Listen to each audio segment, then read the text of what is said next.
Ben, boas tardes, moitas grazas por estades aquí.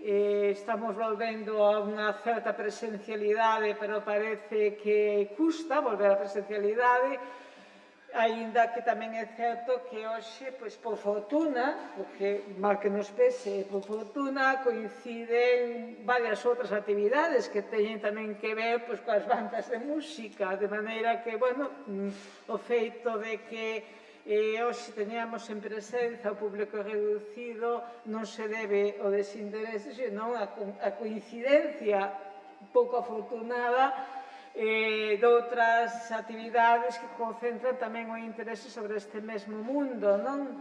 E saúde de maneira tamén especial a todos os que nos seguen a través de streaming, porque, bueno, como xa viña sendo habitual antes, máis que habitual constante nas actividades do Consello da Cultura Galega, sempre que transmitimos en directo vía streaming e logo sempre quedan a disposición pública as grabacións para a posterioridade, non?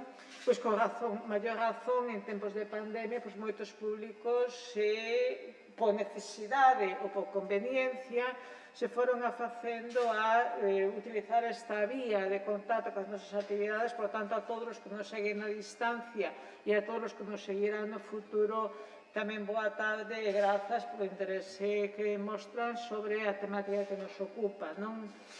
Acompáñame na mesa Alejo Amoedo e Ramón Almuíña, que falarán nesta hora, pero antes deles falará Dolores Vilavera, que está ali sentada nunha esquina como coordinadora da sección de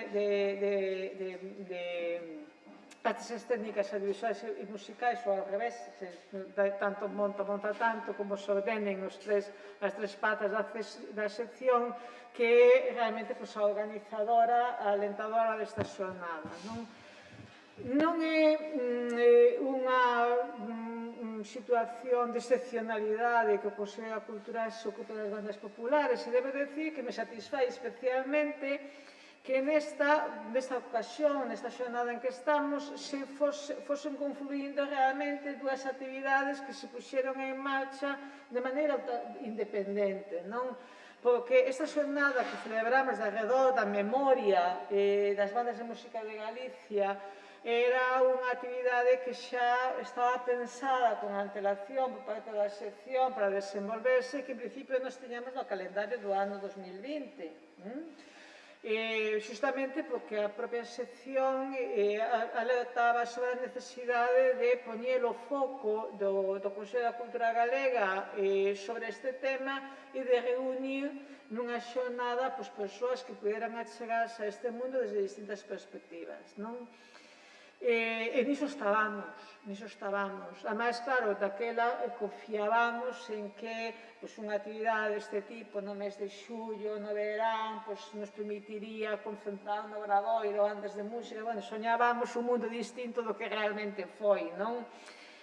Non puido ser nada diso, nin concentrar as bandas, nin concentrarnos unha dúcia de persoas nesta sala para poder falar, non? Pero, no entanto, como consecuencia da pandemia e do que se nos veu en riba, pois a actividade do Consello da Cultura estivo durante o ano 2020 moi enfocada tamén a facer sucesivos informes de situación, ás veces de tipo transversal, ás veces de tipo sectorial, ás veces mostrando o impacto directo do coronavirus sobre un sector, ás veces colocándonos máis ben da trascendencia, das consecuencias que se albiscaban cara a un futuro próximo.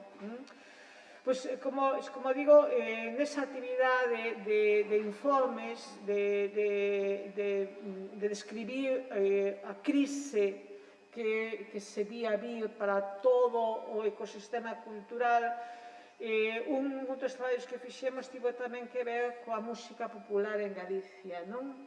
E para ese informe consultamos moitas fontes, moitos implicados de distintos ámbitos, de distintas maneiras, con distinto tipo de perspectivas, etc. E nesa enquisa de campo en profundidade chamou a atención do Secretario da Cultura Galega a Federación de Bandas de Música, non?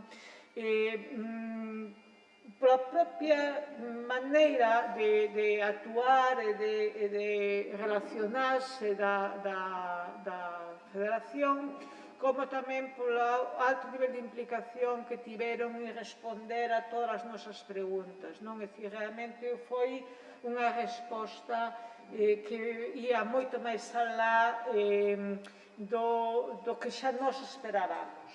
É dicir, esperábamos unha resposta boa, porque, bueno, o sector estaba moi sensibilizado, pois había unha institución que se preocupaba de saber cal era a súa situación, de preguntarlles directamente aos propios axentes: vos como estades vivindo isto, cales son os vosos problemas, cales son as vías de solución que a vos gustaría que se adoptasen, etc. Pero realmente, pois, a implicación deles foi realmente moi grande, non? E como consecuencia diso, pois decidimos que unha das nosas tarefas para o ano 21 sería facer un informe específico sobre as bandas de música populares que, como vedes no programa, presentamos onte, publicamos onte e esperamos que teña un longo percorrido. Eu non coñezo personalmente a Iván Estévez, non sei se está na sala ou non, pero gustaríame que quedase os está seguíndonos por streaming, pero gustaríame que quedase público o agradecemento a él como cabeza visible da Federación polo traballo, pola implicación, polo compromiso, pola resposta colaborativa que el tivo e con el todo ese amplo mundo que ten detrás. Eu animo-vos a todos a ler ese informe, é un informe que parte das respostas que deu o sector sin buscar ningún tipo de información complementaria que poida corroborar, discutir, etc. esa información, senón co que eles nos deron, que describe de unha maneira, eu creo que moi interesante o sector, a súa historia, a súa financiación, a súa composición, o tipo de instrumentos, todo tipo de características e dificultades, tamén a cuestión de xénero dentro das bandas, desde moitas ópticas diferentes.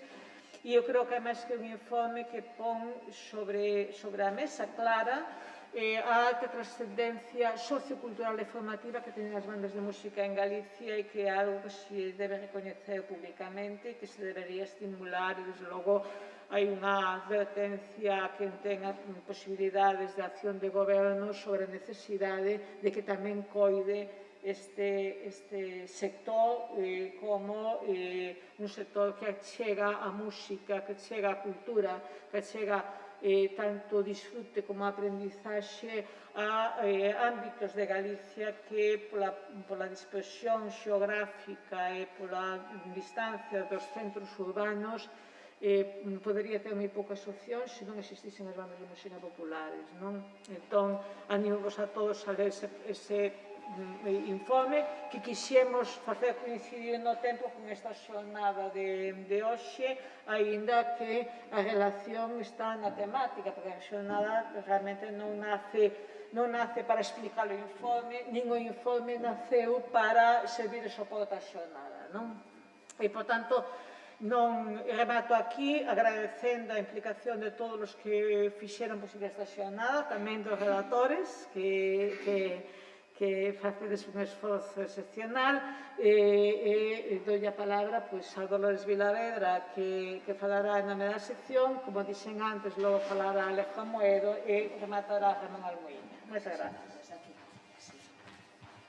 Bueno, seguimos un pouco intentando respetar normas de distancia, todas faiseme raro manter tanta distancia. Bueno, sempre hai moi pouco que engadir o que di a Presidenta, aínda que quere que participemos todas as persoas implicadas. A min tócame especialmente darlle as grazas aos meus compañeros de sección que están aquí agora, que son Alejo Amoedo e Ramón Almuíña e Alejo Amoedo, que sin eles eu non podería coordinar unha sección que tivese, en fin, a responsabilidade de pensar sobre a música así deste país, non?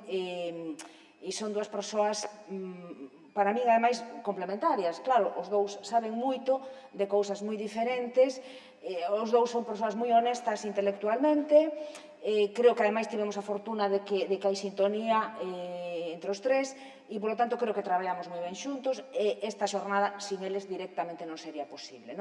Creemos que hoxe é un día de festa, aínda que desta maneira, porque tocáballe as bandas. Eu falaba antes con José e con Bea, tocáballe as bandas e tocáballe desta maneira.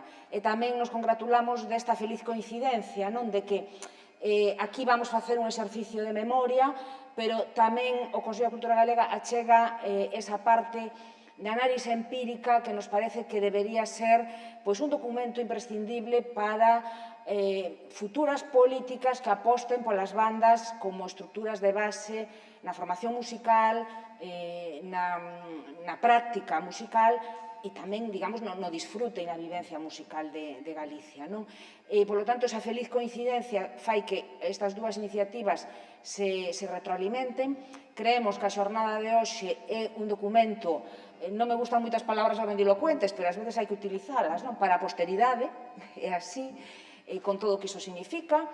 E logo, quería simplemente tamén suliñar que esta xornada encaixa en dúas das liñas transversais nas que o Consello está traballando con máis intensidade neste momento, que son, por unha banda, a memoria histórica do noso país e da nosa cultura, e por outra, o patrimonio, porque as bandas forman parte do noso patrimonio material e inmaterial, e entón, un pouco ao final, todo isto, como vos decía, nos parece importante que a actividade do Consello, creo que esta é unha aposta do actual equipo, especialmente da actual presidenta, intentamos que traballar en liñas que se retroalimenten, é dicir, que isto non sea un sumatorio de actividades, de ideas e de improvisación, senón, digamos, desenvolvermos un traballo que deixe pegada, ir rozando un vieiro polo que a nosa cultura, de alguna maneira, enchoupe o país. E xa non nada máis, a primeira sesión é esta conversa con José que desenvolverá Bea Cancela. Aos dous lle agradecemos moito a súa presenza e a súa xenerosidade e non sei, quizáis Alejo ou Chito poden concretar algo máis ou algo en relación aos perfis das persoas convidadas. Está toda a información na web, nos QR e demais. Agora vivimos sen papel, que é algo que nos resulta un pouco desconcertante ás veces, pero que teremos a facernos, porque tamén estamos moi comprometidas nesta casa coa sostibilidade na cultura e, polo tanto, isto xa tamén é un deses efectos colaterais da pandemia que veu para quedar e que dos que nos congratulamos, algo nos tiña que deixar. E nada, disfrutemos da tarde, que seguro que vai ser moi interesante. Non sei se os meus compañeros queren decir algo. Bueno, son un par de paladiñas porque hai que darlle en verdad a palabra aos protagonistas que son os que nos van a guiar nesta tarde de algo tan importante como é a nosa trayectoria musical, a lo menos desde o século XIX, principios incluso. Nada, eu só quero dar gracias a Vilavedra, perdón, por orden, a Rosario, por dar a oportunidade de poder organizar xunto a Chito, a Vilavedra, por suposto. José, gracias por aceptar. Está felizmente xubilado recentemente, co cual aceptoume no momento. É un momento delicado, tamén atravesou un momentiño delicado de saúde, no cual nos congratulamos de que estes xa ben. Grazas, por suposto, a Beatriz por aceptar tamén. Javi Ceiro, moitas grazas tamén.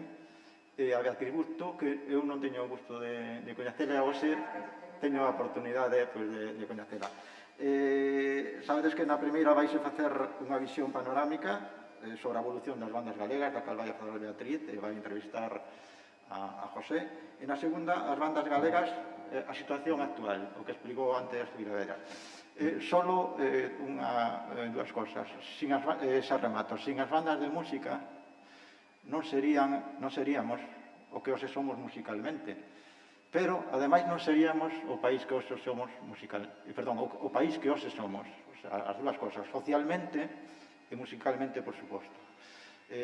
Vamos a ver sobre esa panorámica o que significan, unha pequena parte do que significan as bandas de música en Galicia. E nos vamos a ceñir as palabras que nos van a guiar e vamos a dar conta do enorme impacto que teñen, non que tiveron, que teñen e terán na sociedade, porque son bandas, son xente, son miles de personas no informe, 6.000 e pico personas directas relacionadas. Iso que quere dicir? Que temos futuro. Este futuro temos que mimalo, coidalo, divulgalo, por supuesto. Teñen que saber que están aí esas 6.000. Eu mismo sabía que había na provincia de Pontevedra pois unhas 60, federadas están 52. Temos 62 municipios en Pontevedra, con cual 60 e pico bandas non está nada mal. Nada máis. Moitas grazas. Creo que fala Chito ahora un tisquiño. Bueno, boa tarde. Eu, antes de máis, se me permitides, acaban de informarme fai un momento que faleceu Pepe Romero, o histórico líder dos Rosales de Asados, un dos últimos grandes mestres da música tradicional en Galiza, e quero que vaya por diante o noso cariño para a familia, para Maruxa, para Pepe e toda esa familia extraordinaria musical de Rianxo, e en nome persoal e de todo o Consello e a sección. E pouco máis que decir a respecto do tema das bandas. Eu simplemente diría que eu son da parroquia de Valadares, onde o mestre José, desde que teño consciencia, el forma parte do meu imaginario. Eu criei-me, ademais, culturalmente no edificio da parroquia, no centro cultural, co mundo dos gaiteiros, pero sempre empapado e rodeado de toda a xente da banda de música, onde teño grandes amigos e familiares. E hai cerca de 30 anos que marchei da parroquia e as escasas veces que visito aos meus pais, debería ser máis regular. Sí que é certo que falar da banda de música é falar de todas as mudanzas sociais da parroquia, de todos os conflitos, de todas as creacións tamén e as cousas positivas, non? E acompañar unha banda de música realmente acompañarnos a todos nós, e todo un exercicio de memoria e de conexión tamén emocional, non? Que é o que me gustaría simplemente reivindicar en este momento. E polo resto, eu creo que xa podemos escoitar a José e a Beatriz, e un placer. Moitas grazas. Entón, xamos a mesa a José e a Beatriz para que veñan comezar a xornada de hoxe. Discúlpeme por anticipado porque non vou poder quedar a toda a sección, e estou pendente de que me chamen para marchar, de maneira que se en algún momento me levanto ensaio, non é por falta de interese, sino por ter que ir a cumprir unha obriga noutro lugar.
Bueno, pues moi boas tardes a todos. José.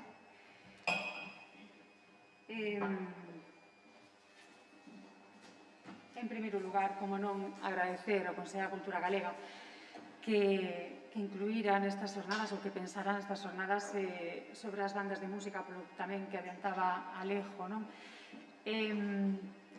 Realmente a importancia e relevancia que teñen as bandas de música en Galicia é fundamental. Este relatorio, un poquinho que vou acompañar, que xa digo que non quero que sea tanto unha entrevista, José, sino que quero que sea unha conversa na que tamén quero convidalos a todos a que participen en calquer momento. Por suposto, gracias á sección de artes escénicas, de música e audiovisuais, xa digo, por esta proposta, por convidarnos, claro que sí, a José, porque non podía ser ninguén mellor que él para a súa longa trayectoria, mas que os está doblemente homenaxeado, non? Sí, moitas gracias. Quérenme facer tamén en Vigo aproveitando que fai a banda de Valladares un concerto no Museo do Mar, vais a acercar o conselleiro e máis, non sei se é director general de lingüista, como é, galego, Valentín, director general de política lingüística, non? Quéreme tamén facer un pequeno homenaje, entón nada, daqui marchamos para lá. Ando estresado, agora que estou jubilado, que estou desacostumbrado a estas cousas, ando estresado. Pero bueno, hai tempo a todo. E, por suposto, agradecerles a todos vostedes que estén aquí, tamén os que poden estar por streaming, non? O interés por este tema. Bueno, pues comentar dicindo que o tema de visión panorámica, a verdade que é moi bonito, queda moi poético, polo menos, non? Moi chamativo. Por qué? Porque unha panorámica, ahora que estamos tan acostumados aos teléfonos móviles, non? Ao final significa que estamos no cumio de algo, o sea, en algún sitio, en algún lugar, en algún momento, onde se pode observar unha paisaxe pois, grandilocuente, fermosa ou pictórica, non? É dicir, por un lado, a parte estética fermosa de valoración da parte estética. E por outra parte, que existe unha versatilidade, é dicir, porque facemos unha panorámica? Porque queremos albergar moitos elementos plurais. En este sentido, pois, xa digo, esta visión panorámica que pretende perfilar un poquinho moitos elementos, pero ao fin e ao cabo é darlle a relevancia e valorar o papel das bandas de música. Hoxe en día, a Deus grazas, cada vez hai máis iniciativas interdisciplinares e dialogantes entre distintos eidos da cultura e da música tamén.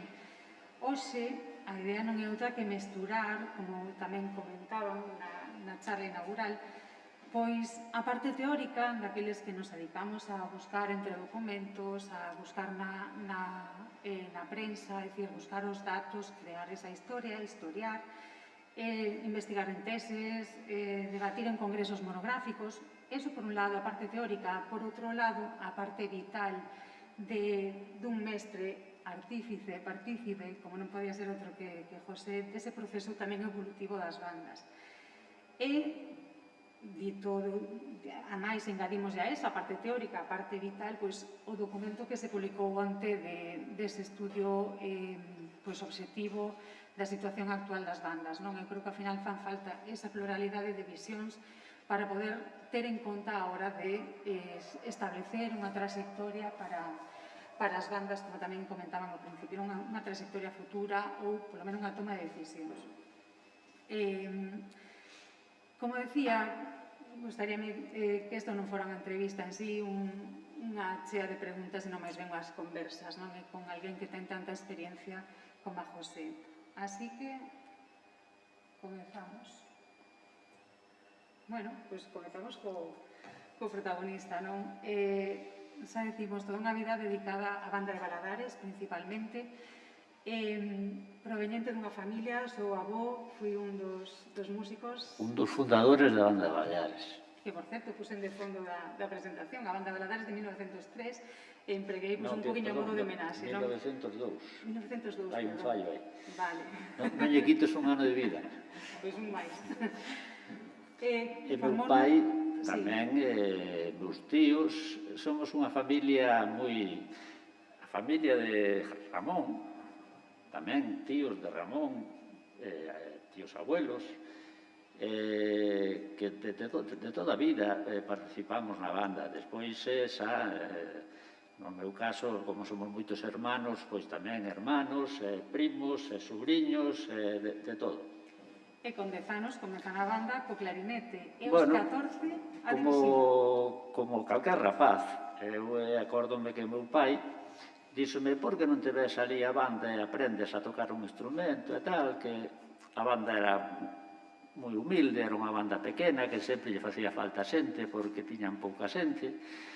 E, bueno, animeime, empecé con el, despois, como el tocaba baixo, eu quería tocar o clarinete, as clases de clarinete deu máis un primo, que tamén tocaba na banda, e aos 11 anos empecé a tocar, empecé a estudiar, iba ao conservatorio, que daquela era un conservatorio moi humilde tamén, o que había en Vigo, era o conservatorio elemental. Só había os grados máis baixos da música. Despois Cando te querías preparar como profesional e ir a asignaturas de grado profesional, tiñas que desplazarte a Coruña ou a Madrid, a un conservatorio superior ou profesional. E nada, cando aos 14 anos me miraron que tiña cualidades e tal,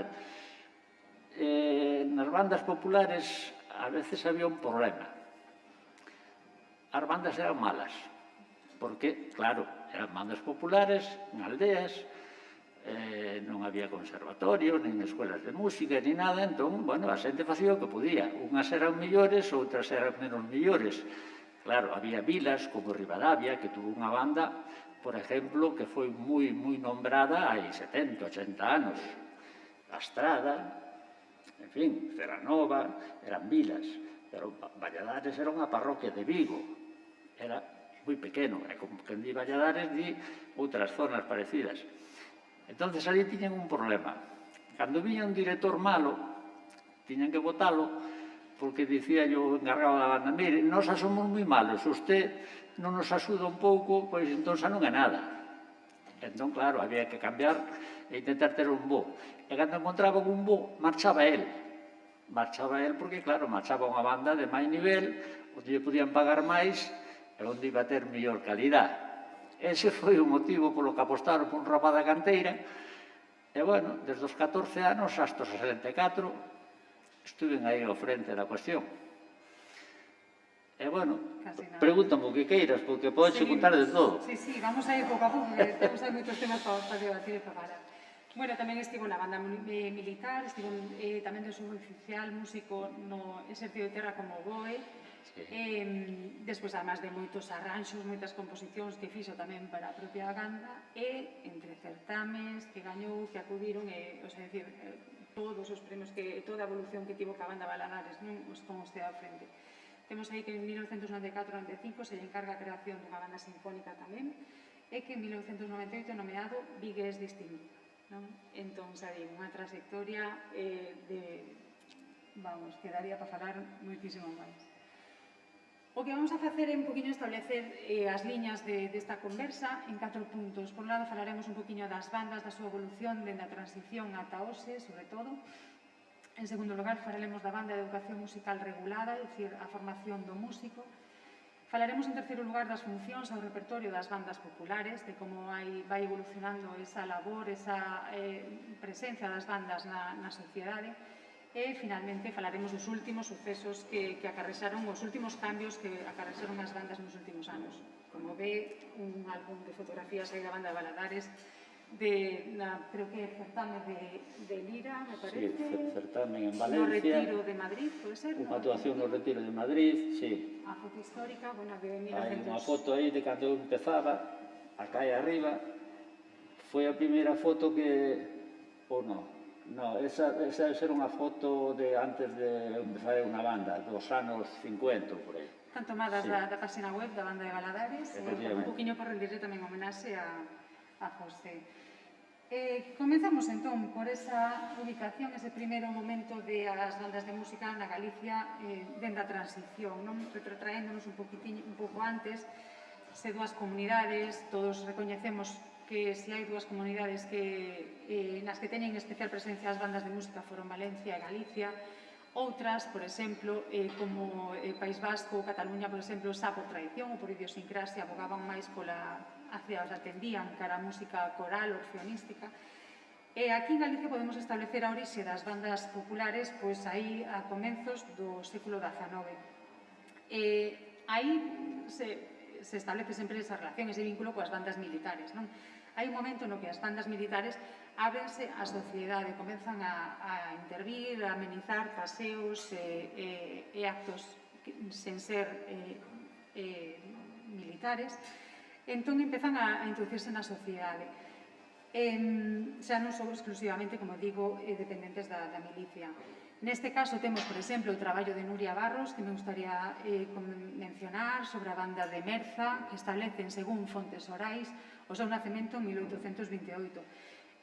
Ferreiro Carballo, por exemplo, nun traballo recente de 2020, tamén fala sobre todo de la Lira de Ribadavia, que tamén usted mencionou, establecendo a súa orixe en 1850. por poñer algún exemplo máis, pois o traballo de Cristina Vázquez sobre as bandas da zona do Deza, non? As bandas populares na zona do Deza, onde establece, por exemplo, o nacemento da banda de Cira, en Silleda, en torno a 1850, a de Noceda, en Lalín, en 1859, Filgueira, tamén en Lalín, en 1862, e así moitísimas máis nesa reducida zona, non? O sea, nesa zona específica. Como digo, fan falta moitísimos traballos de investigación, falaba antes tamén con Javier, para poder ter esa visión máis plural, máis global sobre as bandas de música populares en Galicia, porque ademais, no ámbito popular, cada unha delas, o sea, é moi diversa a vida ou a trayectoria que pode ter cada unha das bandas, non? Entón, para facernos unha idea un poquinho máis xeral.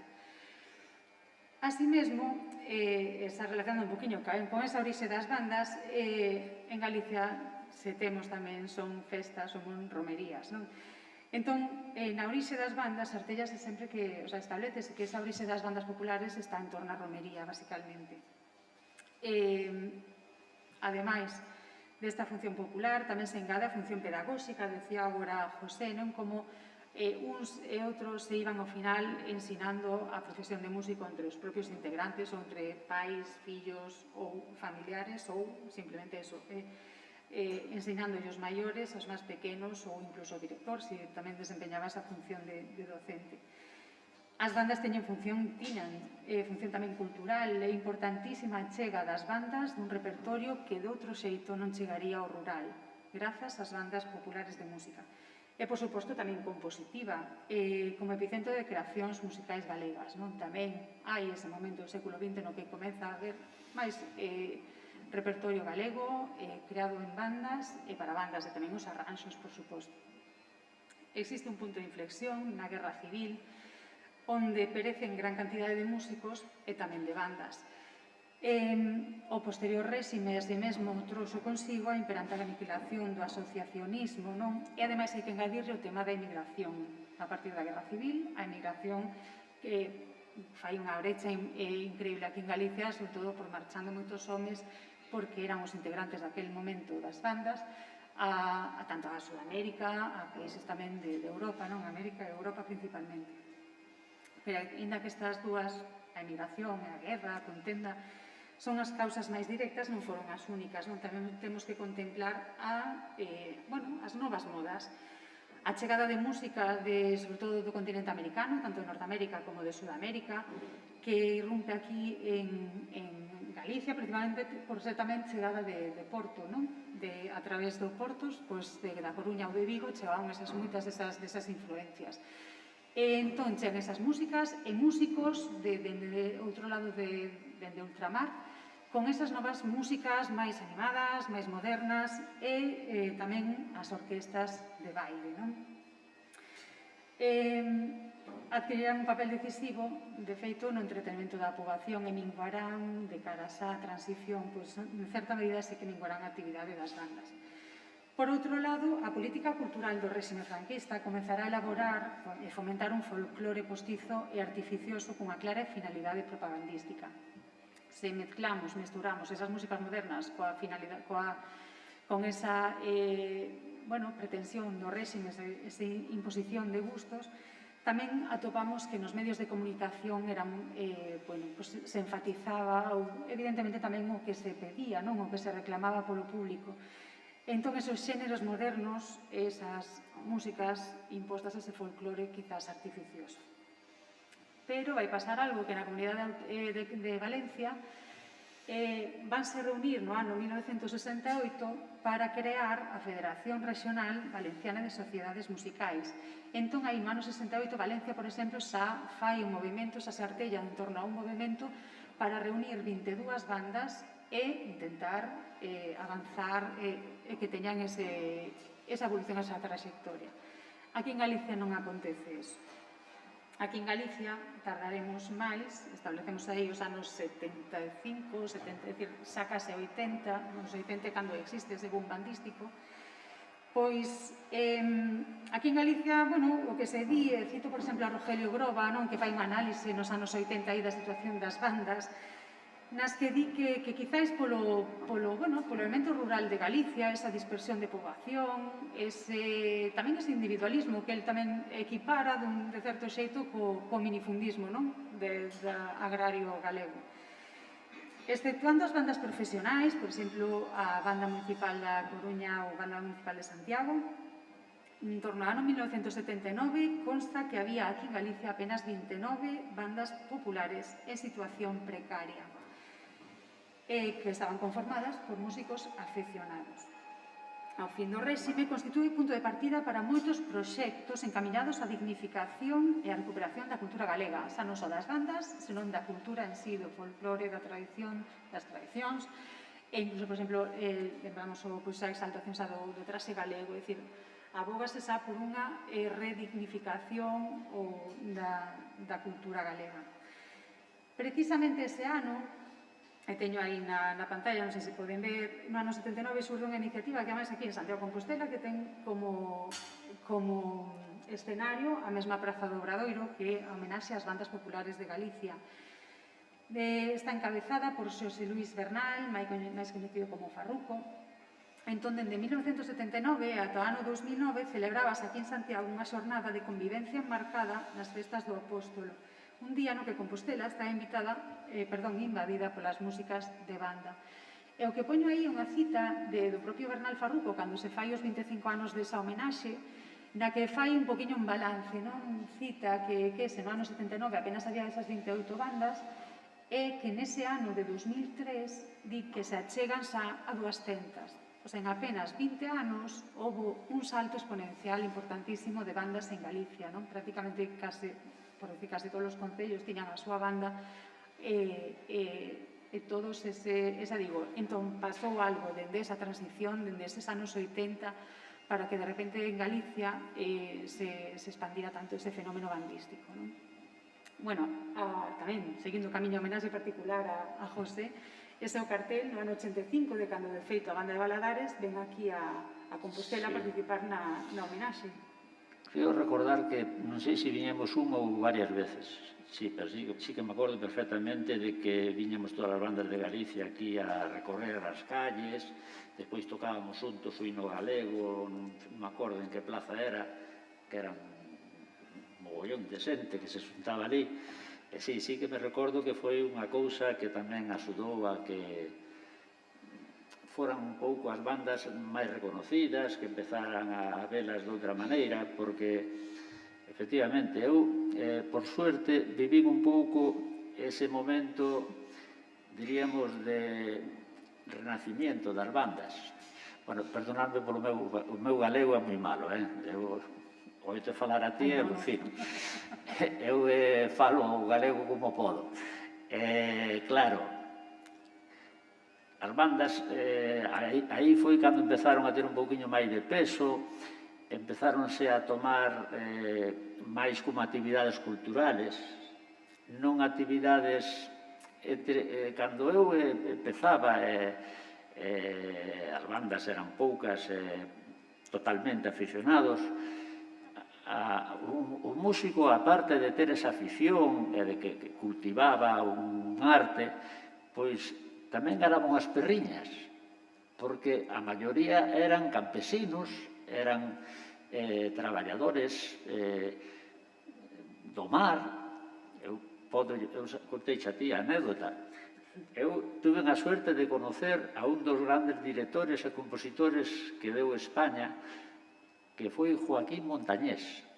Joaquín Montañés é autor sobre todo un pasodoble que o tocan todas as bandas de España, que se chama Agárrate Saso.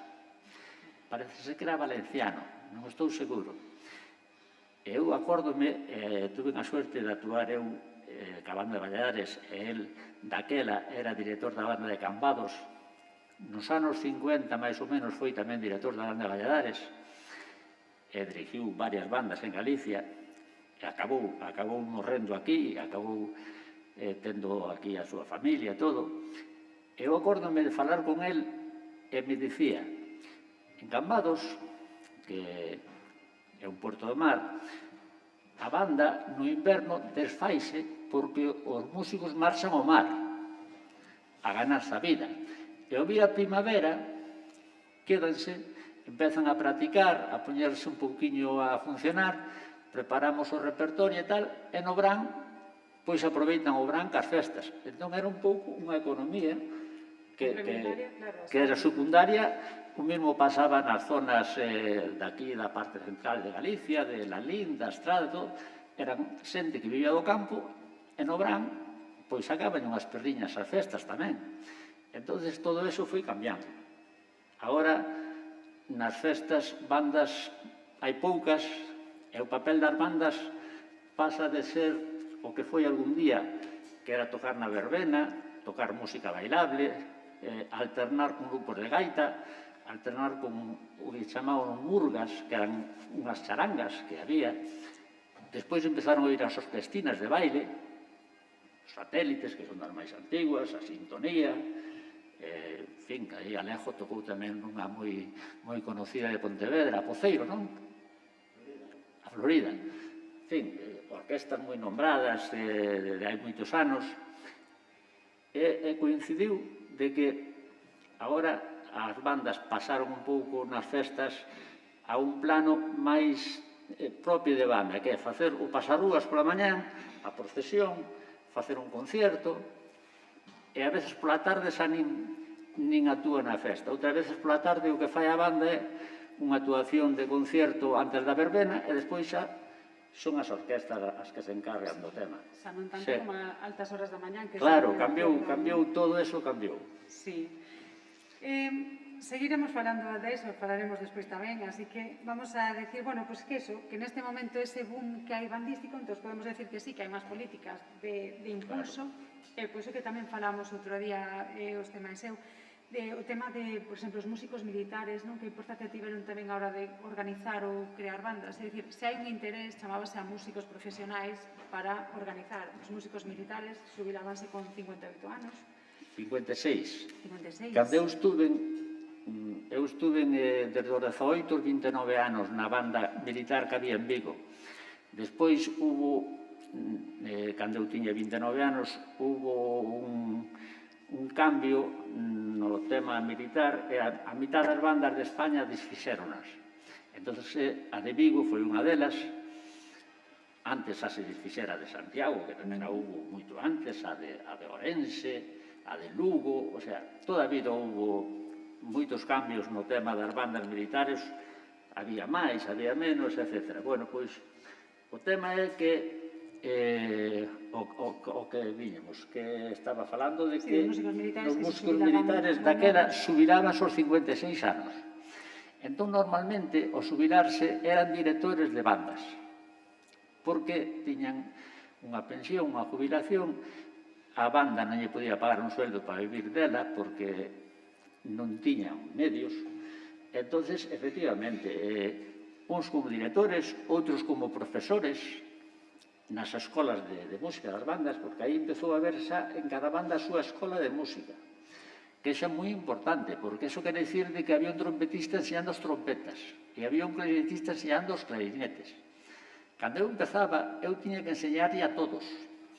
E que di calquer director dunha banda popular en Galicia. É dicir, o director tiña que aprender de todo. Se ele era especialista en instrumentos de madeira, pois a banda tiña a ventaja de que o director, os clarinetes, os saxofóns, etc., enseñáballe mellor. Se era especialista en instrumentos de metal, pois era ao revés. Quen tiña máis suerte eran os de metal. Pero desde a percusión hasta o metal e hasta a madeira, o director era o encargado de enseñarlle a todos. É o que decías ti, moitas veces os mesmos músicos veteranos, familia ou simplemente por botaron a man, pois tamén axudaban o director a enseñar aos rapaces. Entón, claro, se unha persona sola tiña que enseñar a todos, era complicado de que sacáramos músicos de nivel, non?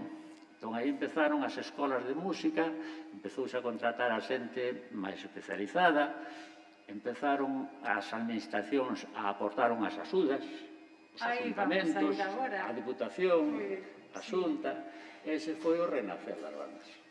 Pois aí está, é un poquinho así explicar que pasa aí para que de repente asa eso. Entón, entre os músicos militares, tamén os músicos profesionais, que moitos además había, incluso hasta valencianos. Das bandas municipales, as bandas profesionales, como a de Santiago, en Vigo hubo banda militar tamén durante moitos anos, hasta hai 30 anos ou así que les fixeron. En fin, a banda de Coruña, todas tiñan un papel relevante nese sentido. E así chegamos ao ano 85, cando se crea a Federación Galega de Bandas de Música Populares, que aínda hoxe en día defende os intereses de case unha centenar de bandas galegas que se atopan en activo. De feito, 85 bandas das 94 que integran a Federación son as que, gracias ao traballo a este informe que saiu publicado onte, pois temos toda esta información que nos achega.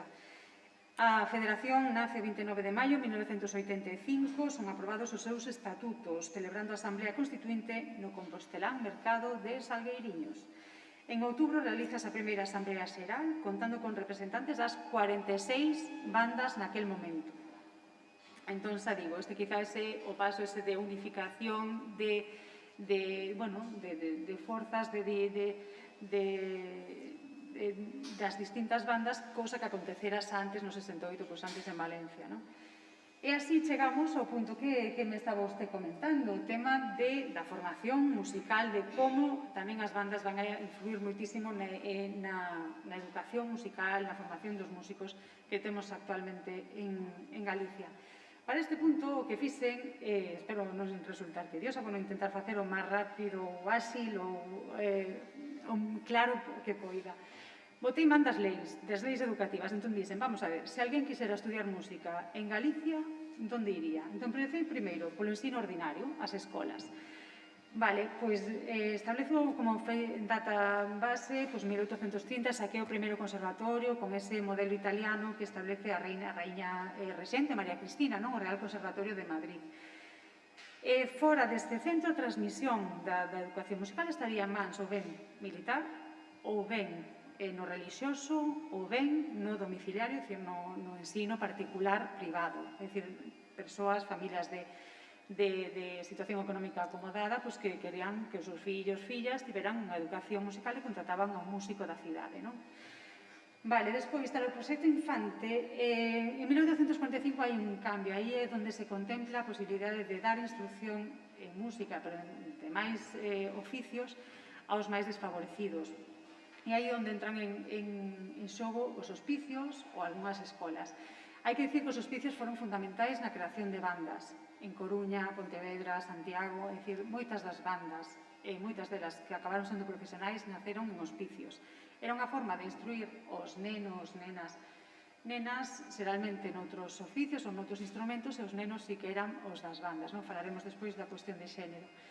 Entón, de educalos, de enseñarles música para que tiveran un futuro profesional, é dicir, para que tiveran unha profesión. Pero non só música, senón se digo xastres, zapateiros e demais gremios.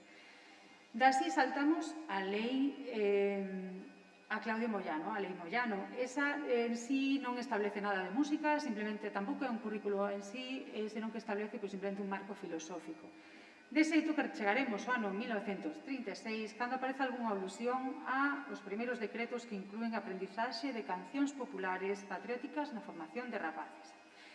Posteriormente, a Lei de Educación Primaria fora dos españois do 17 de xullo do 45, que esa chegará ata o ano 1970, sí que contempla no seu capítulo 4, no artigo 37, a inclusión de música como materia complementaria. Realmente recaía na sección femenina e nas fons esta labor. En resumo, poderíamos dicir que en España, en xeral, xa que se está evidentemente a Galicia, ata o ano 70, a música apenas ten presenza no sistema educativo español. Coa Lei Xeral de Educación, é dicir, a EXB, que moitos coñecemos, aí intégrase, pero aí non existe o especialista profesor, especialista en música, co cal, se houbera música ou non no colexio, dependía de se algún mestre tiña coñecementos e se quería implicarse ou non na materia. E saltamos ao ano 1990, o novo cambio educativo, coa LOCSE, onde sí nace a especialidade en educación musical e se integra a música como un currículo establecido e concreto dentro do ensino. Coas posteriores leis, LOCE e LOE, bueno, pues estamos na situación de que a asignatura de música está perdendo horas e, bueno, estamos aí nun momento un pouco tamén desfavorable, quizáis, non? Para todo o que se podía chegar a conseguir, pues estamos, bueno, aí un pouco estancados.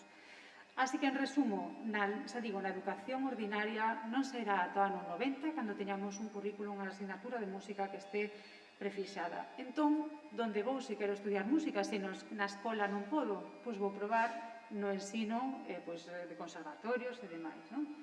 Vale, pois partimos do que decía o Real Conservatorio de Música e Declamación de Madrid nos anos 1830. Aquí en Galicia teremos a Escola de Música da Real Sociedade Económica de Amigos do País de Santiago, aquí en Compostela, que se crea en 1877. No ano 1884 loitan por integrar estas ensinanzas á Escola Nacional de Música e Declamación, despois a transformarse en conservatorio no ano 1953. Vale? Ata o ano 1953 non nacería aquí o conservatorio en Santiago. Madrid, mentras tanto, fixa nunha lei de 1917 que só o conservatorio madrileño pode expedir títulos. É dicir, calquera que estudiara música en calquer lugar, lugar da periferia española, en calquer comunidade, en calquer cidade, aínda que estudiara música, non sería oficial se non se iba a Madrid a continuar ali os estudos ou a facer os exames por libre. Vale? Só Madrid podría emitir esos títulos. No ano 1942 é onde se dividen, teñen aí, as ensinanzas musicais en superior, profesional e elemental. De todos xeitos, só Madrid contemplaba o ensino superior. É o que decía José, é dicir, aquí en Galicia tiñamos a Coruña era o único profesional, e, se non lembro mal, de Santiago no ano 53, oficialízase no ano 57 os de Pontevedra e Vigo, e o ano seguinte, no 58, o de Ourense, na categoría de conservatorios elementais, o que contaba usted, non? Os esforzos non cesan, e ali, cara aos anos 60, sí que hai intención destes conservatorios, de facerse, de subir un grado, non, a profesional. Entón, empeza aí un poquinho un movimento para que se lles conceda. Así que estaríamos cos estudios delimitados pola lei, o chamado Plan 66, que tamén nos sona a algúns, seguro que estamos aquí, a interrupción da LOCSE. Na LOCSE volvemos á década de 1990, é dicir, nos anos 90 é cando se establece xa nas asignaturas, a máis que hai aquí mestres de profesores de conservatorio, por exemplo, de banda ou de orquestra. É dicir, o Plan 63 quizás tendía hacia unha educación máis individualista e contemplaba mellor grupos camerísticos, pero non tanto en sí como a mellor as grandes agrupacións ou unha banda. Así que, volvemos ao mesmo, hasta os anos 90 non temos certa presenza de bandas no que non no ensino oficial. De xeito, que cal é da solución? Pois as escolas de música que nos comentaba José. Grazas ás bandas, e non hai outra, é dicir, grazas ás bandas creáronse escolas de música e outros centros homologados. Unha proposta en gran medida patrocinada polas bandas de música, sen lugar a dúbida, que deron en loitar por facilitar aos seus integrantes unha formación próxima que os entroncase cos estudios oficiais do conservatorio.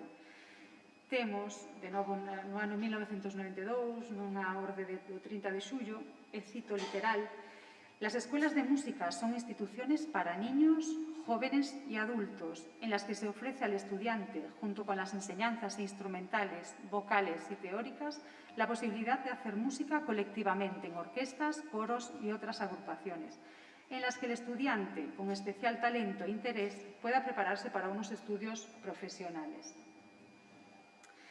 De xeito que dende os anos 70 e 80, desde esta transición dende que partimos a nosa análise, a nosa visión, hasta a actualidade, Galicia deu en incrementar todo ese listaxe que teñen aí, é dicir, partindo de apenas 3, 4, 5 conservatorios elementais e algún profesional, hoxe en día gozamos de toda esta variedade. Creo que non está actualizada, José, porque además creo que o de Valadares agora xa ten conservatorio.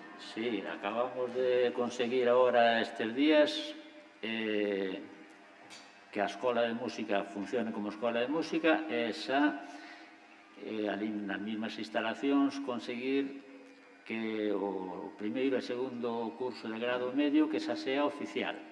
Por lo tanto, xa temos un pequeniño conservatorio en Valladares. Pois tamén... Xa o tuvemos hai anos, que era unha filial do Conservatorio de Vigo, a de haber uns 30 anos, máis ou menos. Como na zona de Valladares estaba a banda de Valladares, ali ao lado estaba a banda de Beade, estaba a banda de Matamá, había varias parroquias cercanas, e como en Vigo non podían atender a todos, pois fixeron como unha filial do Conservatorio en Valladares, e funcionou durante 5 ou 10 anos. Despois quitárona, e agora pois conseguimos facer ese pequeniño conservatorio que, se a cousa funciona, pois algún día chegaremos a facer máis cursos e a facer un pouco o que fai un conservatorio de pueblo, non? Que dá as asignaturas propias de grado profesional. Sí, sí. No, que pasa que vemos que hai demanda, que Sí, nos sí, conservatorios non dá abasto e as escolas de música ao final fan esa labor de, polo menos, introducir os nenos, os xóvenes, para que despois podan seguir esas carreiras nas que sí que hai demanda, non? Bueno, como decía, pois eso, que ao final queda patente que é un logro, creo que moito máis que evidente por parte das bandas de música, é dicir, toda esa demanda vende aí ao final, non? Claro. Decía, antes nombrabas a Groba, eu tuve a suerte de coincidir con el, conozco personalmente, e falando con el, ele é moito máis maior que a min, claro, ele debe ter 90 e pico anos. Eu tiño 64, o sea que máis ou menos debe levar 30 anos. Entón, contábame, as bandas de música en Galicia foron os primeiros conservatorios que hubo en Galicia. E tiña razón, porque dicías ti que os conservatorios empezaron a funcionar moitas veces pois a principios do siglo XX ou tal, pero as bandas xa veñen desde o siglo XIX moitas veces. Pois os primeiros conservatorios que había eran as mesmas bandas. E pois a partir de aí, pois, como falabas ti, o Conservatorio de Vigo era simplemente un conservatorio elemental, que non daba máis que 4 cursos de solfeo, violín, piano, e para de contar. Non había máis, non había profesores, non había presupuesto, non había nada. E aí, pouco a pouco, pois foi a cousa aumentando gracias un pouco tamén ás bandas de música, que non podemos olvidar que en Vigo hai 9 bandas de música populares. Dentro do Concello de Vigo somos 9 bandas. Algúnas foron bandas que estuveron desaparecidas, o que decías ti, cando foi da emigración e todo eso. Por exemplo, a banda de Matamá estuvo desaparecida uns anos, despois volveron a rearmar.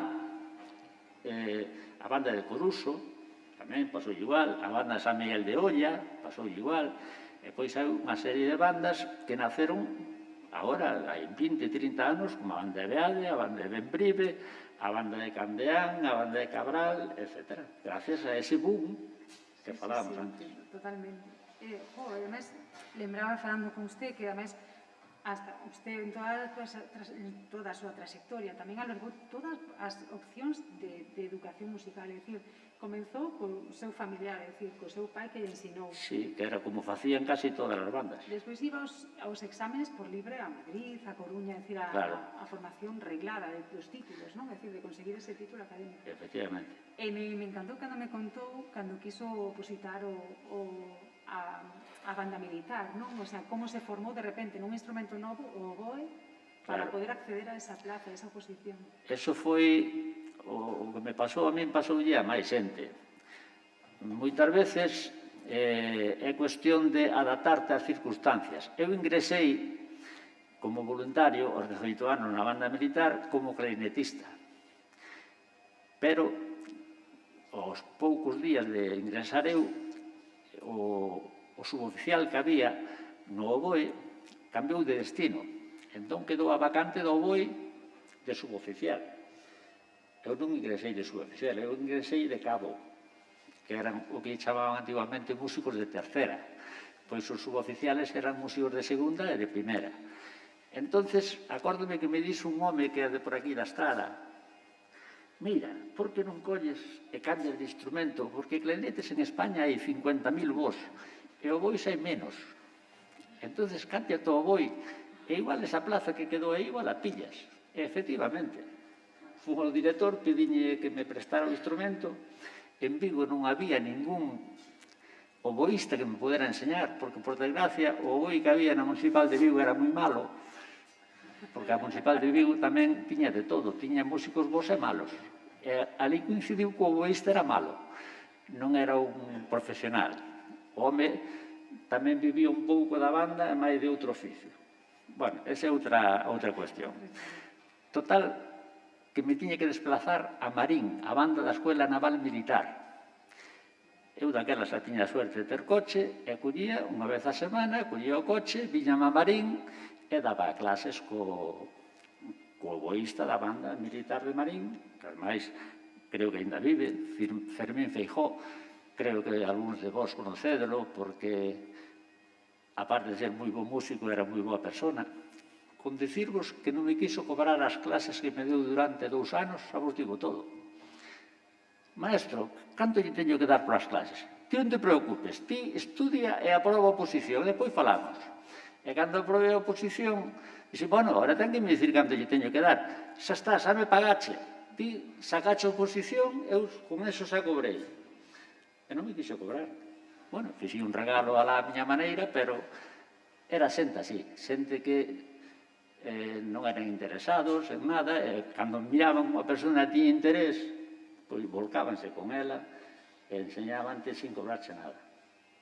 E así foi como conseguín quedar malí na banda militar hasta os 29 anos, que a desfixeron, entón tuve que deixar e quedeime solo. Un dos poucos casos, porque directores de bandas que viviran exclusivamente da banda había poucos. Había algúns, como, por exemplo, a banda da Estrada, que tiñan o director subvencionado polo Concello, entón podíanse permitir. Pero, pois, os directores das bandas populares normalmente non podían ser xente solo dedicada á banda, porque as bandas non tiñan posibilidades de pagar un sueldo para vivir. Entón, bueno, pois daquela, entre que sabía unha coral en Valladares, levaba a coral, levaba a escola de música, levaba a banda, pois conseguían pagarme un sueldo para vivir del, e quedei malí. E ali estuve hasta que me jubilei. Casi nada diferente ao que pasa agora, non? O sea, Sí. A formación que teñen agora os nenos que entran, por exemplo, na banda de Valadares, é a formación que reciben, non? Claro, O sea, nada que ver, porque hoxe en día, a ver, a economía é outra, a vida, afortunadamente, é moito de máis, un nivel superior económicamente, socialmente. Eu acórdome que pensei que un clarinete que me comprou o meu pai que debía ser de cuarta man. Eu que sei cantos anos tiña aquele clarinete, pero o meu pai non me podía comprar un clarinete novo que valía moitos cartos. E hoxe en día calquer pai lle compra ao fillo un clarinete que vale 1.000 euros ou 2.000, se fai falta, e que ni un clarinete di outras cousas. Entón os rapaces teñen medios, teñen instrumentos, teñen maestros, os pais, os abuelos, lévanos e tráenos as clases, nós tiñamos que ir a veces andando a tocar a varios kilómetros porque non había, o mío no presupuesto non daba para levar un autobús, en fin, eran tempos moi diferentes os da hora. Pois falando de cambios, vamos a ver un poquinho o punto 3, que sería esas funcións e o repertorio, como cambiou a longo destes 40 anos que nos centramos, non? Desde a transición, máis de 40. Vale, pois temos un poquinho unha comparativa aí moi sincera que poden ver, para que nos axude un poquinho. Decidimos, polo menos, mencionamos as romarías galegas, non? En algún momento. Esta tradición festiva, ao final é o que, como decía o mestre Groba, que din antes, non? Que decía que definía as bandas, o sea, era a necesidade de amenizar estas romerías as que tamén axudía a que había esas bandas nos anos, anteriormente aos anos 70. Entón, as bandas, evidentemente, todos coñecemos, o que tamén foi adiantando José, que dende a preparación previa desa romería, é dicir, dende as dianas, as alboradas, esos pasacalles, anticipaban e se recordaban os veciños, non? Que aquel non era un día ordinario, posteriormente as procesións, e mesmo hai datadas algunhas bandas que hasta participaban no acto litúrxico, non? Sí, eu acórdome cando eu empezaba, cantábamos a misa tamén. Había uns cuantos que cantaban, outros 2 ou 3 que tocaban, panderetes, un saxofón, un instrumento grave, facían o papel de órgano, e acórdome que cantábamos a misa en latín, a de Pío XII. Eu ainda cantei cando eu empezaba. Eu cantaba con voz de rapaz, cantaba de soprano. E despois eso desapareceu porque a Iglesia o prohibía. Sí. Non deixaba que as bandas... Pero máis allante volveron outra vez, hai poucos anos, a permitilo, e acórdome que a banda de Celanova, concretamente, tocamos con eles moitas veces, e se ofrecían a cantarlle a misa como se fora banda de coro. Uns cantaban e outros tocaban. Sí, sí. Pero moi poucos casos máis. Claro, e rematábamos despois coa verbena nocturna ata, xa digo, altas horas da noite, porque a banda aí daba o servicio completo a romería dende a mañán ata o final do día, non? Claro, para ver un poquinho, xa digo, o que pensaban un poquinho nos anos 80, sobre todo, funme este libro, funme máis libros, pero bueno, o que máis clarificador me resultou foi este, curiosamente, que é desas homenaxes ás bandas populares, non? A Comisión de Festas publicou, pois, este no ano 83, e neste colaboran, fan así hai uns contiños moi breves, pero ademais hai personalidades importantes da cultura, como son Antón Fraguas, como son Jesús Baligay ou mesmo Mestre Groba, que, bueno, pues din aquí un poquinho o seu parecer de como analizan a situación das bandas nese anos 80, non? Eso axúdanos un poquinho, ou axudoume, quizás no meu caso, a ubicar cal era a percepción das bandas nese momento. Bueno, pois Rogelio Groba, outra vez neste libriño, cito textual: son as bandas populares froito da tradición festiva, non foron creados para concerto ou co exclusivo e único propósito culturizante, nin como solaz esparcemento complementario á tarefa vital cotía. É dicir, dinos que son para romerías, dinos que non están feitas para algún acto cultural, para algunha función cultural, que non son creadas para concerto, é dicir, non é para algo, por decir, serio como as orquestas, nin como hobby ou entretemento. É dicir, el sabía, pois, esa función ou esa visión que había, xa digo, nos anos 80. Teño aí finais dos anos 70, principalmente eran romerías, as que donde participaban, donde interviñan as bandas, e para os músicos era unha actividade complementaria, como nos decía José, é dicir, dedicábanse, pois eran mariñeiros ou eran agricultores ou personas de calquer outro gremio que vían na música, na pertenza á banda, pois unha forma de gañar cartos nunha actividade complementaria á súa habitual, non? En cambio, aí vamos á actualidade, nas que romerías, como decía José tamén, xa se limitaron, é dicir, pode que sí que amenicen algún pasacrúas, pode que amenicen algunha procesión e algún concerto, pero xa non é ese centrarse só nas bandas para os festivos, para as romerías.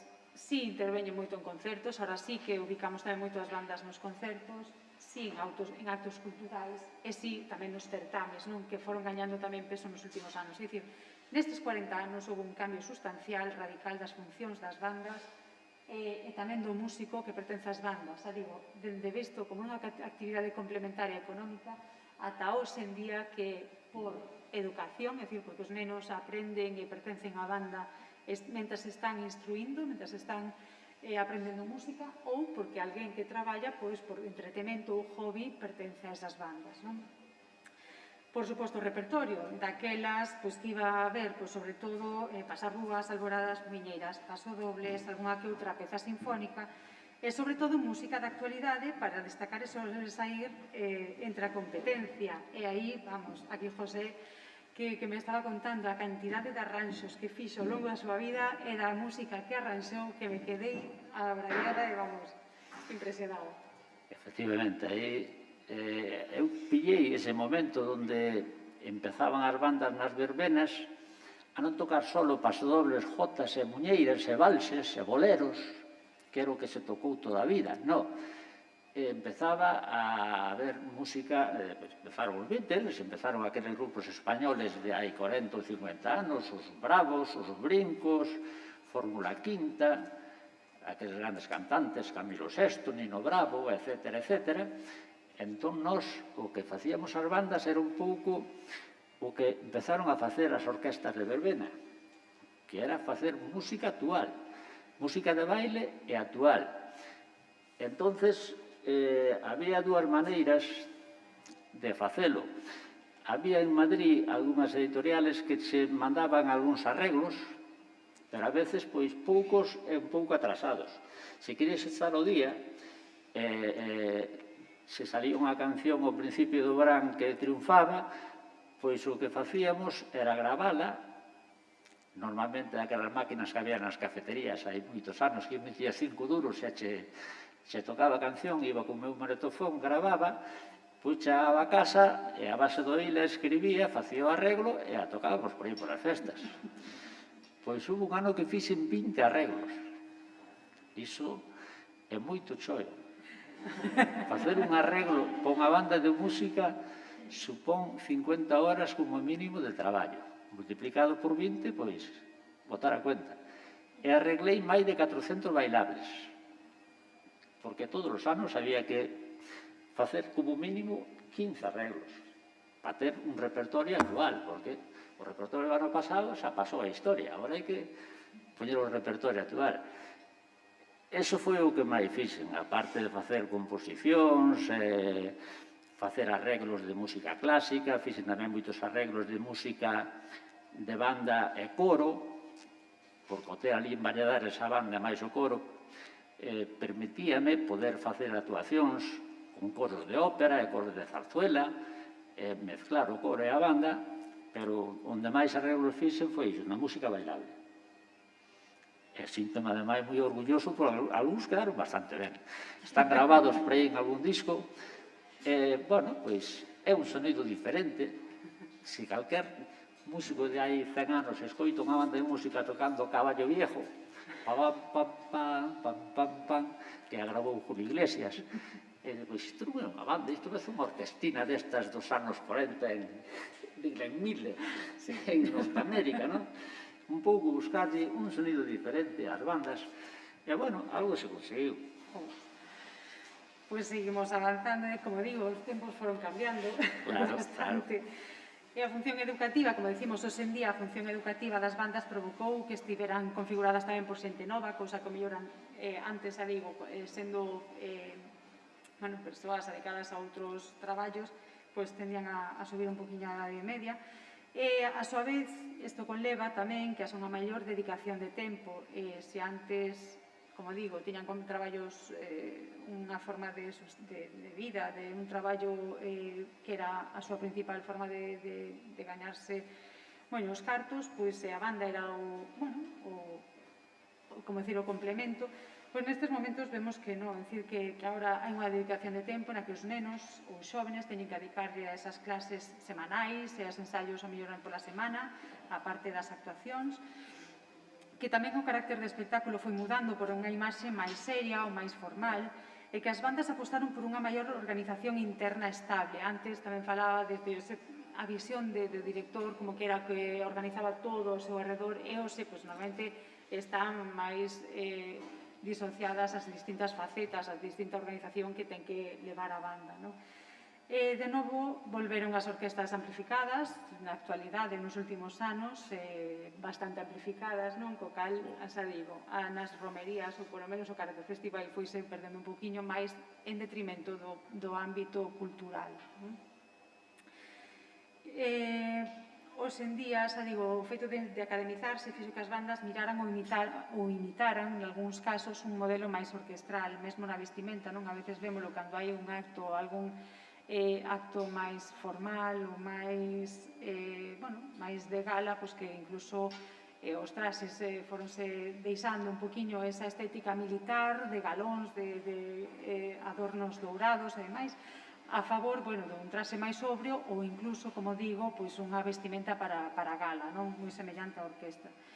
O repertorio, hoxe en día, conta con obras sinfónicas, tamén específicas para a banda de compositores especializados en bandas, e ata na súa composición, é dicir, na tímbrica das bandas, podemos observar instrumentos que de feito non favorecen nada a mobilidade, non? Como son, por exemplo, violonchelos, contrabaixos ou incluso arpas ou pianos, é dicir, agora mesmo tamén hai esta visión da banda dende o punto de vista máis sinfónico, non? Máis de concerto.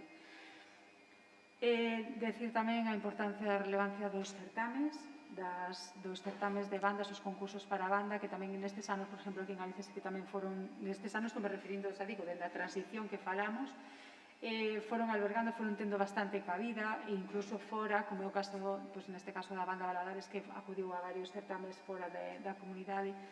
Esa digo, son momentos nos que a banda se reforza, a banda sale grandiosa para mostrar unha maior amplosidade, non, ou espectacularidade. Vostedes, de feito, gañaron moitísimos premios, non? En Valadares, Sí, por bueno, os certames. tuvemos a suerte de ganar algúns premios. Temos aquí a Javier Viceiro, que tamén ganou algúns premios ca banda de Beade, que está ali ao lado de Valladares. Porque, bueno, aquí habrá xente que non sabe ubicar o mellor ben. Beade e máis Valladares son dúas parroquias de Vigo, están pegadas unha a outra. Pois Viceiro ganou uns cuantos ca banda de Beade, e nós en Valladares ganamos tamén algúns en Valencia, en Castilla-La Mancha, no pueblo onde naceu Sara Montiel. Javier, como me chama o pueblo? Un pueblo moi famoso da Mancha, de onde era Sara Montiel, ali ganamos un certamen el e outro eu. Fomos a Portugal tamén, ao norte de Portugal, Campo de Critana. Campo de Critana. En Valencia hai moitas bandas e téñenas por categorías. As máis grandes son de categoría especial, despois hai as que teñen hasta 90 números de primeira, as que teñen hasta 70 de segunda e as que teñen hasta 50 de terceira. Bueno, pois nós fomos a todas as categorías. Fomos as de hasta 70 números, ganamos un segundo, fomos hasta as de 90 números, ganamos un primeiro, e fomos as de máis de 90 números e ganamos un primeiro compartido ca banda de Liria, que iso para nós, iso é un premio, porque a banda de Liria é das millores de España e incluso de Europa. Entón, bueno, pois, efectivamente, non só a banda de Valladares, a banda de Beade, a banda de Lalín, a banda de Nerza, a banda de Silleda. Calquer banda gallega vos chega a Valencia e teñen un pouco de respeto, porque saben que imos ben armados e igual lle quitamos o premio. Non, falamos un montón o día que conversamos así tamén con calma e decíamos eso, non? Como eses feitos de acudir a eses certames ou incluso toda a labor que se están a desenvolver hoxe en día nas bandas aquí en Galicia como axuda a esa dignificación, é verdad? Esa visión tamén dende fora como bandas moi respetables, non? Efectivamente, despois de Valencia, hoxe en día en toda España saben que Galicia é a segunda región en máis importancia. Non hai tantas, nin as hai tan boas, pero cando nos preparamos ben, pois facémoslle frente. Sí, señor. Pois vamos a pechar entón un pouquiño co último punto, e un pouquiño algúns aspectos que xa digo que foron mudando nestes tempos, así que, José, se me botan a man, vamos pasiño a pasiño, punto a punto. Sí. Primeiro lugar, un dos máis relevantes é a incorporación da muller ás bandas. Non viñamos falando dentro do século XIX de sempre bandas masculinas. E o que sí que está claro é que a muller entra na banda nas populares antes que nas profesionais, non? Moitísimo antes. Eu sempre sigo que, o estudio que máis cercano a min é o da Banda Municipal de Santiago, non? Que, ainda que tivo algún episodio con, por exemplo, a fagotista Sally Albaz, que estivo dende o ano 82, se non lembro mal, 85, pero, foi como becaria, estaba con un contrato un poquinho así temporal no aire. Realmente temos que chegar ao ano 2008 cando estén as dúas primeiras mulleres na Banda Municipal de Santiago, que son as dúas clarinetistas Marina Buín e Raquel Bugallo, que de feito viñan dunha ampla tradición de música de bandas populares. É dicir, foron dúas mulleres que se formaron en bandas populares, que se formaron no ámbito académico e así accederon despois á plaza nunha banda profesional como a de Santiago Compostela. E así tantas. Lembra vostede cando empezou así as primeiras mulleres? Sí, as primeiras que empezaron ali en Valladares empezaron comigo, hai uns 40 anos, máis ou menos, dúas rapazas, tocaban o clarinete as dúas. Recordo que nós non fomos a banda de Valladares, non fomos a primeira banda que empezaron a tocar mulleres. Había outras que empezaron antes, non me acordo ahora quen, pero sobre 40 anos, máis ou menos. Pois hubo casos de bandas por ali, pola zona de Vigo, que eran máis mulleres que homes. Eran máis rapazas que rapaces, o sea que sí que funcionou. O problema das rapazas é que, claro, dicían os vellos, porque os vellos teñen a experiencia de vellos, non? E claro que as mulleres nas bandas teñen un problema, porque os homes cásanse, poden seguir na banda, o traballo lle permite e tal, pero as mulleres casadas aínda poden seguir unha temporada mentre non teñen fillos, pero do momento que teñen fillos, pois claro, teñen que atender aos fillos, atender a familia, teñen que deixar a banda, é verdad. Ese é o problema que teñen as mulleres nas bandas, pero bueno, como ahora cada vez se casan máis tarde e duran máis solteiras, pois hai moitas bandas que teñen cantidad de mulleres durante moitos anos. O seguinte punto, por exemplo, un relevo xeneracional. É verdad que agora son as bandas tenden a ser máis novas que o mellor eran hai 40 anos. Totalmente, totalmente. Polo que falamos tamén, polo tema de que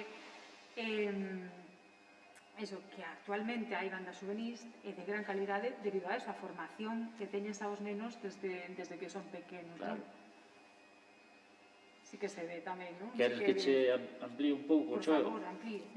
Sí, con gusto. Pois eu podo expoñer exemplos de moitas bandas, pero unha banda que é moi famosa en Galicia e que coincidíamos moito nas actuacións por aí, polas festas, era a banda da Estrada. A banda da Estrada, cando eu empezaba, era unha banda de xente maior. Había algún rapaz de 20 e pico anos, pero un ou dous. E foi pasando o tempo, esa xente foi jubilándose, foron desaparecendo, e hoxe en día, pois, a banda da Estrada, igual que calquera outra banda, pois son todos rapaces, o que máis ten, pois ten 30 anos. Segue totalmente renovado. Porque a función da banda pasou de ser un pouco un complemento da economía a ser unha actividade cultural. E a ser unha actividade cultural normalmente é máis cousa de rapaces e de rapazas jóvenes, cando están en edad de estudiar, etc., e non o teñen como unha actividade para ganar un duro, aparte do sueldo que teñen pola súa profesión. Ese é o motivo de que as bandas casi todas son de xente xoven. E que se mantén algún maior, no caso da banda de Baleares e outras bandas, pois sempre hai casos de xente que levan 50 anos, como levaba eu, etc., pero a minoría. A maioría son xente xoven. Claro. Outro punto tamén que por comentar por así para pechar, sería a renovación da imaxe, o que falamos dos uniformes, non? De como evoluciona esa estética. E aquí tamén un poquinho incluindo, ainda que tamén incluo tamén o feito da imaxe a nivel redes sociais, non? A importancia que de feito no informe que publicaron, publicado polo Consello da Cultura Galega, sí que tamén se sae un poquinho a referencia a imaxe de cara ás redes sociais, de cara á difusión da actividade da banda nos medios a través de internet. Quero ampliar algo do uniforme, das redes sociais, algunha cousiña? Eu aí Viceiro que está máis ao tanto. Eu pero aí a non verdade é estou moi posto, pero sí que, a ver, eu agora estou jubilado e xa estou un pouco fora de todo, pero xa sei que nos últimos anos xa se traballaba un pouco desa maneira de que entrabas en internet, xa tiñas todos os datos da banda, para calquer contacto, para calquer cousa, o repertorio, as actuacións, etc., estaba todos ao día, están actualizadas como calquer outra actividade. E despois falamos tamén do enriquecemento tímbrico, decíamos que gañou en instrumentos, en variedade tímbrica, e como decía, moitos instrumentos estáticos que non permiten, por exemplo, pasar rúas, ou decir, tamén destinados a sala de concertos ou a algún certame, non? Aí sí que hai unha gran diferencia. Eu recordo cando eu empezaba nas bandas, había moi poucas bandas que tiñan flauta, moi poucas. O boi, ningunha. O boi son as bandas profesionales, Municipal de Santiago, etc. Trompas, ningunha. Un clarinete baixo, ningunha. Un fagot, ningunha. Trombóns. Os trombóns que había daquela eran trombóns de pistóns, que era como unha trompeta grande, con pistóns.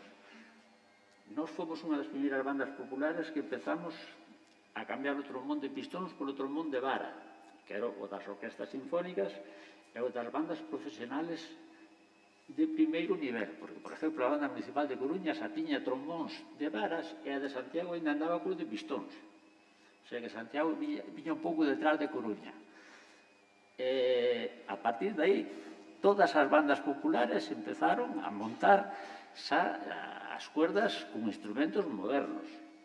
Viñeron instrumentos que nunca en banda nunca se miraron, porque eran instrumentos, vamos a decir que era un lujo, unha banda popular, ter un instrumento desa calidad, non? Son instrumentos delicados, instrumentos caros, que despois a sonoridade non é máis adecuada para tocar polos camiños e para tocar nas verbenas. Entón buscabas un pouco instrumentos, saxofóns, trainetes, trompetas, bombardinos, instrumentos máis sonoros, que lle sacaban máis partido. Entón, bueno, as percusións, daquela percusión chamábanlle ruído. Cuidado, pero iso poñían, as partituras poñían, esta partitura non lleva ruído. O sea, que non era só o que chamaron os aldeanos ruído, non, tamén os que imprimían. Sí, e foi unha das cordas que máis enriqueciu, porque Esa foi a que máis ganou en todo. Bombo, caixa e platos. Esa era a percusión que había nas bandas de Galicia hai 50 anos. Despois empezaron a vir os timbales. Algúnas empezaban a andar con 2 timbales. E agora xa, pouco a pouco, pois empezaron a aparecer desde láminas, xilófonos, liras, hasta timbales cromáticos, timbales automáticos destes moi modernos, a leche de... Hoxe en día hai que levar unha furgoneta para levar toda a percusión que leva unha banda de música. Incluso instrumentos de cuerda, que antiguamente só as tiñan as bandas, nin siquiera as militares, só as bandas municipal de Madrid, despois municipal de Coruña, e hoxe en día moitas bandas a teñen sección de cuerda. Sí, señor.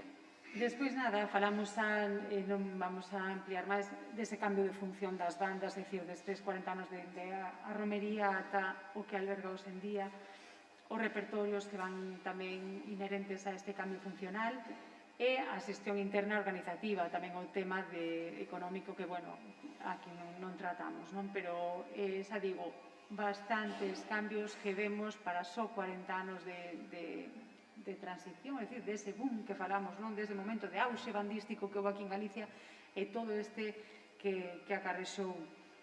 Non sei se lle queda algo por dicir. Bueno, só o repertorio é curioso. Cando un xa ten unha edad, acórdase de moitas cousas. Eu, cando empezaba na banda, acórdome que tiñamos unha carpeta onde iba o repertorio que se tocaba nas festas. Había 2 ou 3 obras de concierto que era algunha rasodia gallega, algunha zarzuela. A zarzuela que máis tocaban as bandas era Catiusca, unha zarzuela de Pablo Sorozábal, que era sencilla, era unha cousiña asequible a unha banda de música que artísticamente non eran moi potentes. E a veces algunha obertura fácil. Acórdome eu das primeiras oberturas Un día en Viena de Supé, que era un autor que tiña unhas oberturas que se prestaban bastante ben ás bandas, Caballería Ligera, Un día en Viena, Poeta aldeano, esa era un poquinho máis complicada, esa era para bandas de un poquinho máis de nivel. E para de contar, porque daquela, eu acórdome que normalmente non tocabas nin obras nin nada, era tocar pasacalles, procesións, despois da misa maior, unhas jotas e uns pasodobles e unhas pezas para a xente bailaba, non iba a escoitar a música, e depois pola tarde había que tocar música de baile e casi nunca tocaba as obras de concierto. Agora é todo totalmente diferente.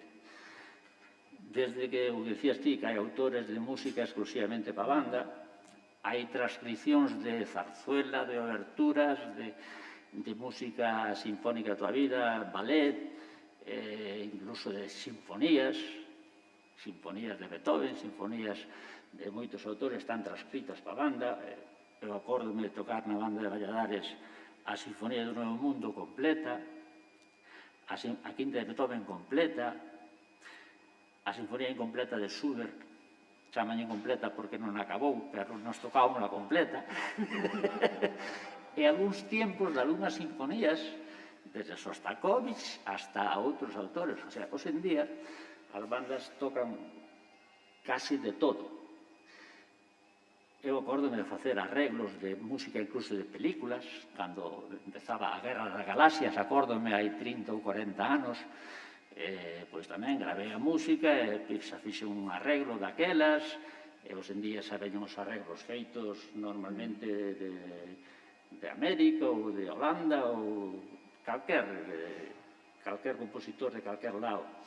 Entón, é totalmente diferente. O que manejo unha banda de música non ten nada que ver co repertorio que manejaba hai 50 anos. Nada que ver. Un repertorio en tantos aspectos. Claro, en todos os aspectos.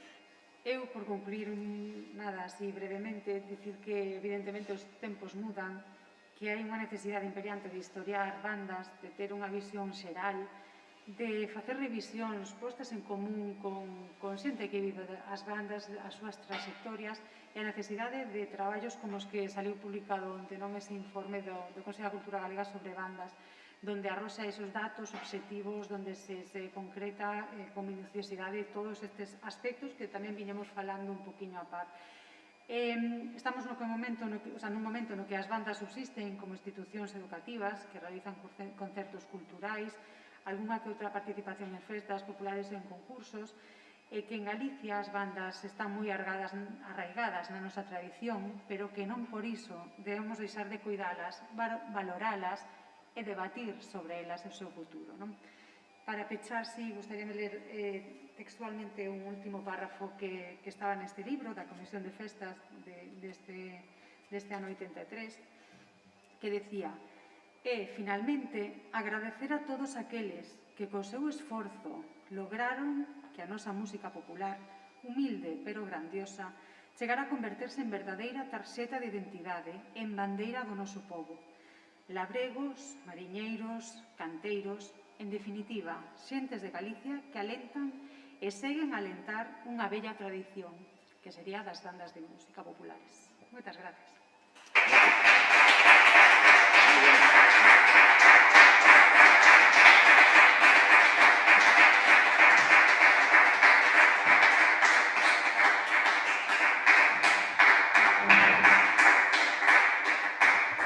Permitídeme que lea unha mensaxe de Iván Estévez, que é o presidente da Federación Galega de Bandas de Música Popular, que entrou xusto cando se estaba desenvolvendo a sesión, que nos dio o seguinte: lamento moito ter que comunicar a miña imposibilidade para asistir á xornada esta tarde debido a un imprevisto de última hora. Intentarei conectarme en algún momento para poder seguilo en liña. Agradecemos enormemente a Federación a implicación e atención coa que nos tratastedes desde o primeiro momento, e só podemos recoñecer un estupendo traballo que agardamos nos axude moito no empeño que temos por mellorar a visibilidade, proxección e recoñecemento social das bandas de música populares. Hoxe, lamentablemente, non imos poder coñecernos en persona, o gallá o poidamos facer en breve. Moitas grazas por todo. As grazas damos a nosa Federación, personificada en Iván, que é o seu presidente, pola complicidade e polo apoio. Sin el non poderíamos ter acabado esas cifras de bandas enquisadas, porque se lle enviou a enquisa as 90 e tantas, creo que son 94 bandas federadas, o nivel de resposta foi altísimo e somos conscientes que estivo aí Iván pelexando e comprometendo esas respostas, e polo tanto, se nos estás a escoitar, Iván, pois moitas grazas a ti. Esta casa está aberta para a música, para as bandas populares, e oxalá teñamos máis oportunidades de facer cousas xuntos. E o mesmo lle digo a José e a Bea, a José ademais darlle uns parabéns por tan merecidas homenaxes, que parece que despois de tantos anos sementando, pois agora chega o tempo da colleita e todo ben xunto, pero bueno, hai que coller así como ven, non? Efectivamente, pois nada, moi agradecido, encantado de que me invitares a este tema. Como agora estou jubilado e non teño moito que facer, sigo traballando, pero no que me gusta a mí, que é facer arreglos non de música moderna, non, arreglos de música clásica adaptada á banda de Valladares. Ojito, a banda de Valladares. Ese é o meu entretenimiento. Zarzuelas, cousas clásicas, todo o que é música universal. Fago os arreglos exclusivamente para a banda de Valladares. Cando teñen un trompeta bo, prepárenme unha obra para que se luzca o trompeta acompañado pola banda. E cando teñen un saxofonista bo, igual. E así, pois, entreteño meu e fagolle repertorio. Bueno, o sea, que xa sabemos que a banda Valladares ten a exclusiva. Ben, vos sabelo. Bea, moitísimas grazas por esta especie de mini curso sobre a historia das bandas que nos destes ás persoas que somos profanas nesa materia. E unha vez máis a Xosé, pois, grazas de corazón, aquí queda ese testemunho para a posteridade e grazas por todas as cousas interesantes e curiosas que se el non contara hoxe aquí, pois non teríamos ocasión de saber, e entón nos damos así hasta e media para ventilar, descansar e todas esas cousas e continuamos despois coa segunda parte, vale? Moi bien.